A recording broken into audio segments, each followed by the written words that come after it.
अस्सलाम वालेकुम दोस्तों, क्या हाल है? खैरियत है? ठीक हो, फिट हो, तबीयत सेट है? दोस्तों तुसा मेरा यूट्यूब चैनल दे पियो अमजद खानजादा।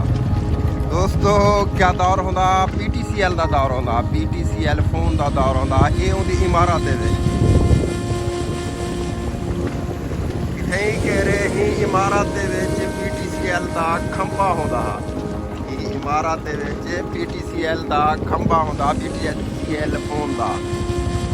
दौर बदलदा गए, मोबाइल आ गए, खात्मा थी गए, पट गए खंबे शंबे पट गए। दोस्तों अज मैं निकता मैं कि अपना इलाका दिखे तो थोड़ा जा क्या दौर होंदा हा। साडे इलाके का जिमीदार होंदा हा सरदार मोहम्मद खान बरबरा। ये होंदा खूह है सरदार मोहम्मद खान बरबरा। सीतपुर की बहु ही मशहूर हस्ती है। इतना के दो मशहूर हस्तियां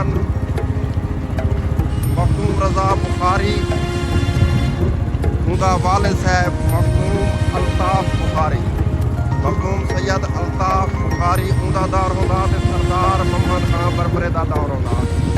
ये हुण उनका रकबा है वो ही दुनिया तू दुनिया फानी तू दूहें रुखा थी गए। क्या सोहना दौर होंदा हा। सच्चे लोग होंदे हन, सच्चियां गालियां होंदियां हन, एहसास होंदा एक बे दा।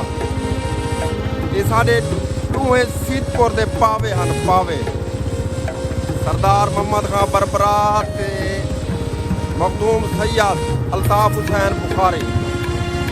जिले का चेयरमैन भी रह गए साढ़े सीतपुर के मखदूम अल्ताफ हुसैन बुखारी। उनका हुण पुत्र रह गए MP मखदूम सैयद रजा हुसैन बुखारी। हुण असां अॼु सेम नाली ते जिथा सारा बचपन गुजरिए असां खेलते रह गयूं, संगत नाल आप कल्ले खेलते रह गए, क्रिकेट खेलते रह गए, गिलोरियां खेलते रह गए। सेम नाली मशहूर है। वाले ये अगू सड़क भी गोदा त्रुटी पई है, रस्ता खराब है, थोड़ा जा क्रॉस कर गिनू नाल। ये तो साडे दे पियो से ये इलाका, ये जरा इलाका है जिथा असां वधूं सरदार तौकीर खां बरबरा ते उनका वालिद रसूल खां बरबरा मोहम्मद खान बरबरे का भिरा हा। ये महल्ला बरबरा भी चली दे पेरोशाही भी थे कर बैठे पेरोशाही जा वस्तियां दे पियो सो मेरे पिछू ये पेरोशाही का इलाका है।